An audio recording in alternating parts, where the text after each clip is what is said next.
Bonjour et bienvenue dans l'émission Grandir. Aujourd'hui, on va parler d'un sujet douloureux. Comment annoncer la mort d'un proche?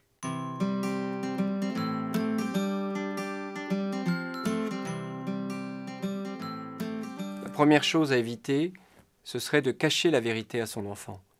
Bien sûr, c'est un sujet difficile à aborder, mais lui cacher la vérité n'empêchera pas cette vérité. Il faudra bien lui annoncer un moment ou un autre. Et puis l'enfant va sentir qu'on lui cache quelque chose.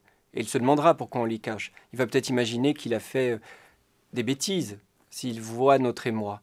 Et puis, il va bien se rendre compte que le défunt n'est plus là.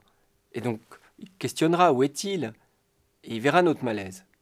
Donc, on ne lui cache pas la vérité et on lui annonce les choses le plus tôt possible. On évitera en tout cas des formules trop métaphoriques comme il est parti. Pourquoi? Parce que l'enfant va imaginer que le défunt l'a abandonné et il risque de passer beaucoup de temps à attendre son retour.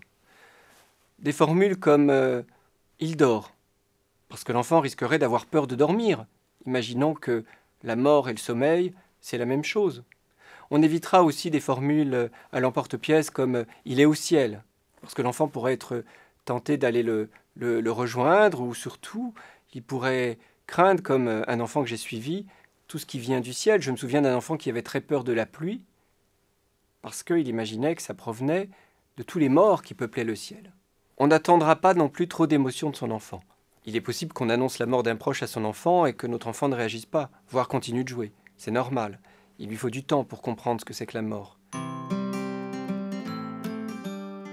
Alors comment réagir? Comment annoncer la mort d'un proche? D'abord, si vous-même vous ne vous sentez pas apte à le faire, n'hésitez pas à déléguer à une personne qui contrôle peut-être mieux ses émotions ou qui est moins touchée par le décès. On utilisera des mots simples. On dira simplement « il est mort parce que sa vie s'est arrêtée ». On lui explique les conséquences. On ne pourra plus lui parler, on ne pourra plus manger avec lui, on ne pourra plus jouer avec lui. En revanche, on pourra parler de lui, penser à lui, voire conserver certains objets qui lui appartenaient. Souvent, on se pose la question de savoir si on doit amener l'enfant au cimetière. S'il est d'accord, c'est plutôt une bonne chose. Parce que les enfants ont besoin aussi d'avoir une vision concrète des choses. Et donc de voir où se trouve le mort, dans une tombe, c'est plutôt rassurant. Et puis ça lui permet aussi de se sentir moins seul avec ce qui s'est passé. Ça lui permet aussi de partager sa douleur avec les autres. Et encore une fois, d'avoir une vision concrète de ce qu'est la mort. Suite au décès d'un proche, il est possible que votre enfant demande ce qui se passe après la mort, pose des questions sur la mort. Parlez de vos croyances, donnez vos réponses sur la mort et invitez votre enfant aussi à poser la même question à d'autres.